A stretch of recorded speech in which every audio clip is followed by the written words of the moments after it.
Breaking news. Just moments ago, major developments have shaken the region as the unfolding situation in the Middle East reaches an unprecedented and critical turning point, with military actions against Iranian targets officially pushing deep into their 11th consecutive evening.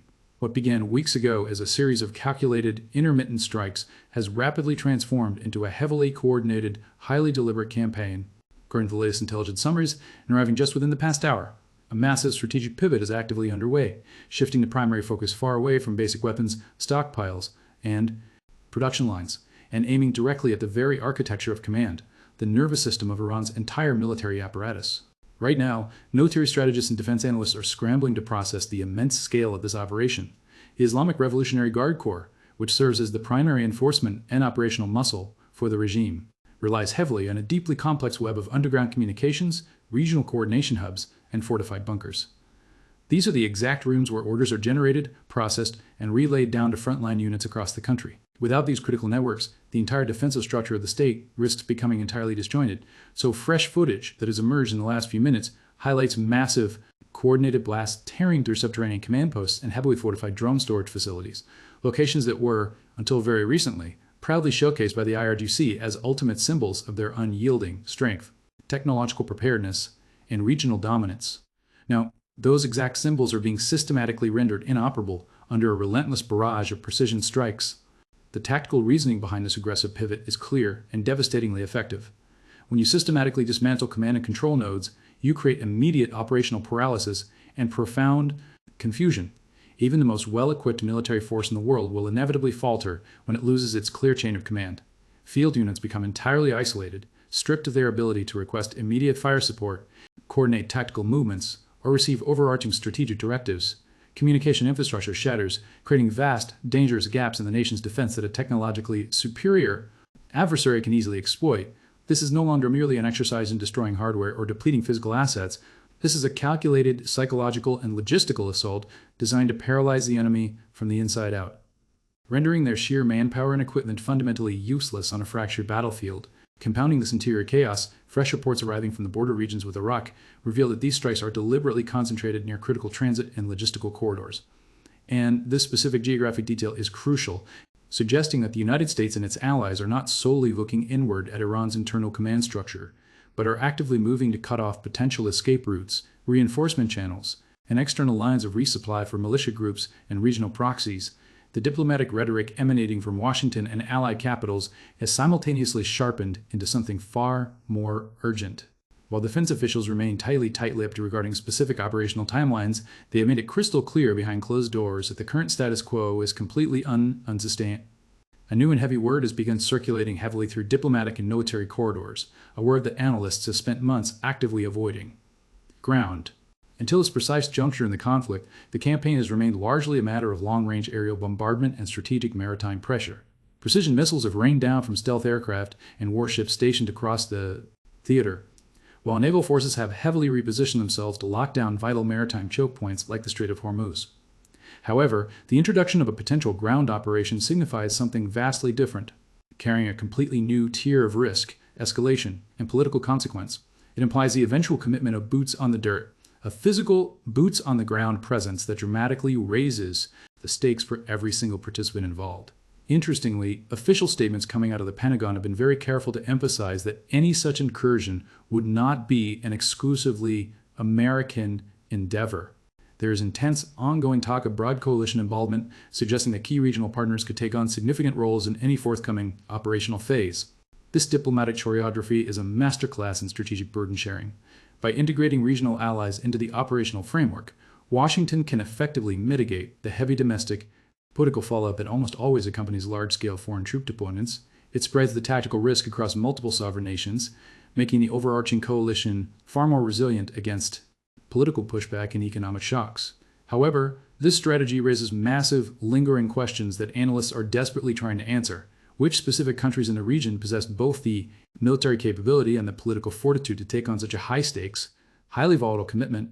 And more importantly, what astronomical concessions or security guarantees would they demand in return behind closed doors? The backroom negotiations happening right now are arguably just as fierce, complex, and intense as the kinetic strikes lighting up the night skies.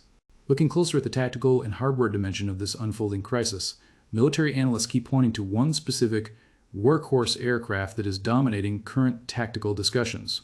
It is not the sleekest, the fastest, or even the most technologically advanced jet in the modern global arsenal, but it is universally recognized as arguably the most critical platform for soldiers operating in hostile terrain. This is an aircraft purposefully designed for brute survivability, a legendary platform famous for bringing its pilots home safely even after absorbing catastrophic amounts of ground fire and structural damage.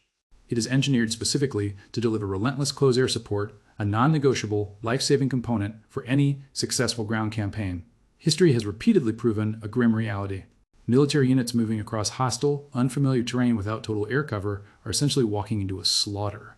The heavy repositioning and active deployment of these specific support aircraft strongly indicate a meticulous planning phase that is deeply serious about troop protection and survivability, signaling to military observers that planners are preparing for a sustained, highly protected physical presence rather than a quick hit-and-run raid.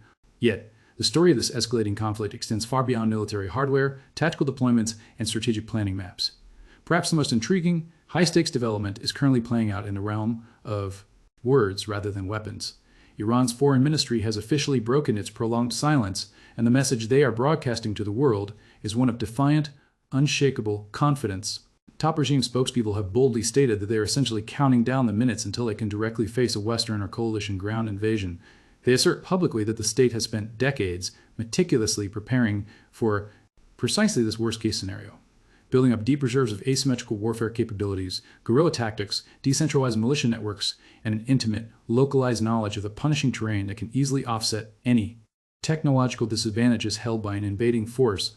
They boast of having interior lines of communication and a massive population of over 85 million people ready to mobilize in defense of the homeland. When stepping back to look at the massive, sweeping landscape of this crisis, the overarching question of whether a full-scale ground invasion will actually materialize looms larger than ever before. Despite the aggressive rhetoric and the intense buildup of regional forces, the vast majority of seasoned military analysts remain deeply skeptical about the logistical feasibility of a traditional, full-scale, boots-on-the-ground occupation of Iran. The raw numbers alone are utterly daunting. Iran is a massive, formidable country by every conceivable metric, spanning a sprawling geographic landscape, defined by rugged mountain ranges, vast, unforgiving deserts, and heavily fortified urban sprawls. Demographically, it boasts a population exceeding 85 million people and a military apparatus featuring hundreds of thousands of active-duty personnel alongside deeply embedded reserve networks. Historical military doctrine and empirical data clearly suggest that successfully invading, conquering, and permanently occupying a country of this immense size and complexity would conservatively require an occupying force numbering well over 100,000 highly trained combat troops backed by an astronomical logistical tail required to sustain them day in and day out across hostile territory. That logistical tail encompasses millions of tons of fuel, fresh water, food supplies, ammunition, advanced medical infrastructure, and continuous supply lines that would have to be protected across thousands of miles of dangerous terrain. The financial cost, the sheer loss of life, and the profound political will required to see an operation of that historic magnitude through from its messy beginning to its ultimate conclusion are quite simply staggering. Because a full-scale occupation is widely viewed as a logistical nightmare, many military experts are pointing toward an entirely different, highly calculated, tactical model. Instead of committing to a disastrous, full-scale nation-building occupation that has proven so historically problematic in past regional conflicts, planners are actively weighing a surgical, highly limited approach. This alternative strategy would involve deploying specialized, fast-moving units to secure only specific, strategically vital locations such as key oil fields, critical mountain border crossings, or vital regional airfields, while completely avoiding the messy, bloody, and intensely costly business of trying to control sprawling, heavily populated urban centers.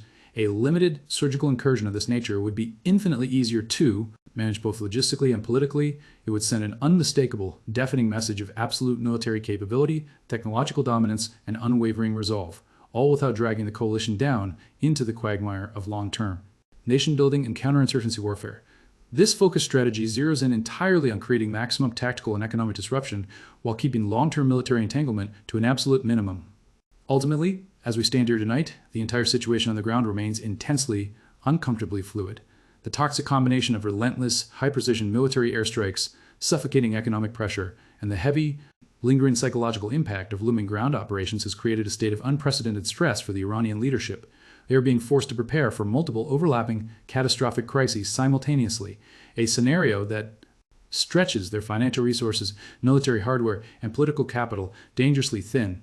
As we move forward into the coming hours and days, international observers will be watching for several critical telltale signals. The physical movement of heavy naval carrier groups, amphibious assault ships, and ground combat assets within the region will serve as an undeniable indicator of immediate tactical intent.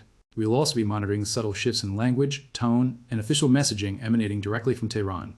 Any sudden moves toward frantic de-escalation or, conversely, a dangerous hardening of their defensive posture will tell us a great deal about their internal assessment of survival. Additionally, the daily frequency, target profiles, and sheer intensity of the ongoing air campaigns will provide vital clues. The dramatic spike in the pace of strikes could very well signal the transition from strategic preparation to the active execution of a ground plan. For now, the entire world holds its breath, waiting and watching. Iran finds itself trapped under immense, compounding pressure across military, economic, and political fronts alike. The ultimate outcome of this dangerous convergence of global forces remains entirely unclear, but the trajectory points toward an imminent, decisive moment. The historic decisions made in the coming hours and days possess the undeniable power to permanently reshape the geopolitical map of the Middle East for generations to come.